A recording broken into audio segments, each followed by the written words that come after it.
কবরের ভিতরে তাকে বসানো হবে। মুনকার নাকির ফেরেশতারা আসবে, আসার পরে তাকে বসানো হবে, বসিয়া 3টা প্রশ্ন করবে। 3টা প্রশ্ন যখন করা হবে, এই 3টা প্রশ্নের জবাব যখন সে দিয়ে দিবে, আল্লাহ বলবেন ফেরেশতারা রে, আমার এই বান্দার জন্য জান্নাতের পোশাক নিয়ে যা।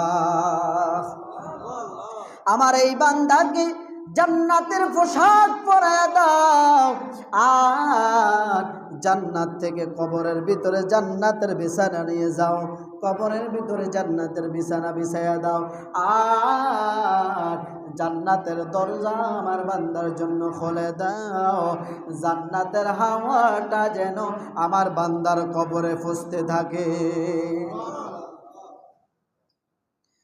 বাবাজিরা রে আমার, এই রূহটা যখন দুনিয়াতে ফিরে আসবে, আসার পর তখন এই রূহটা ঘুরে ঘুরবে আর বলবে, কেন রে আমাকে তোমরা এত দেরি করাইতেছ, কেন রে আমাকে এখনো করে রেখেছ, কেন রে আমাকে এখনো নিচে শোয়া রাখছ, কেন রে আমাকে এখনো গোসল দাও না, কেন রে আমাকে এখনো দাফন দাও না। তোমরা জানো না, তোমরা জানো না আমার দেহটা জান্নাতে সুবহানাল্লাহ বলে, তোমরা জানো না আমার দেহটার ঠিকানা জান্নাত।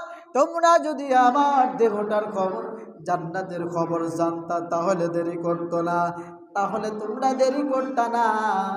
খবরদার তোমরা দেরি করিও না, যত তাড়াতাড়ি পারো আমার দেহটাকে তোমরা দাফন করিয়া দাও।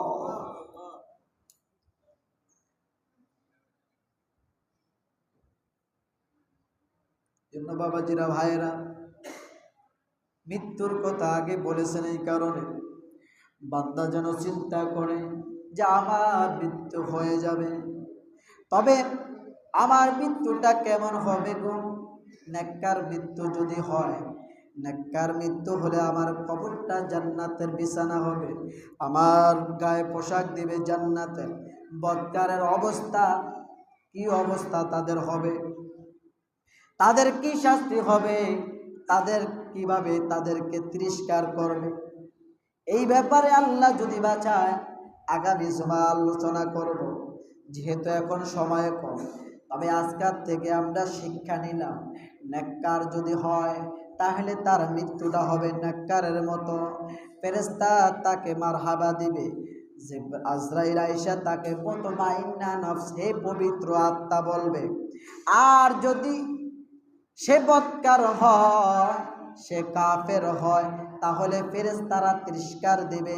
মালাকুল মাউত আজরাইল নেককার মৃত্যুর মাথার পাশে বসবে, কিন্তু বদকার যদি হয়, মালাকুল মাউত আজরাইল একেবারে দূরে, তার কাছ মাথার কাছ থেকে দূরে বসবে। কারণ ওই সময় তার রূহটা যখন কবজ করা হবে, তখন বলবে, ইয়া আইয়াতুহান নাফসুল খবিসা, হে খবিস আত্মা। নাউজুবিল্লাহ বলবেন না, কি আত্মা? হে খবিস আত্মা, হে খবিস রূহ, বের হয়ে আসো, বের হয়ে আসো।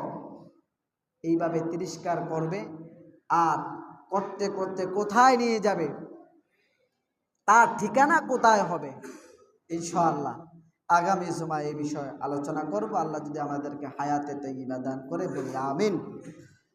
আজকের আলোচনা হচ্ছে নেককারদের মৃত্যুর অবস্থা, নেককারদের ইন্তেকাল।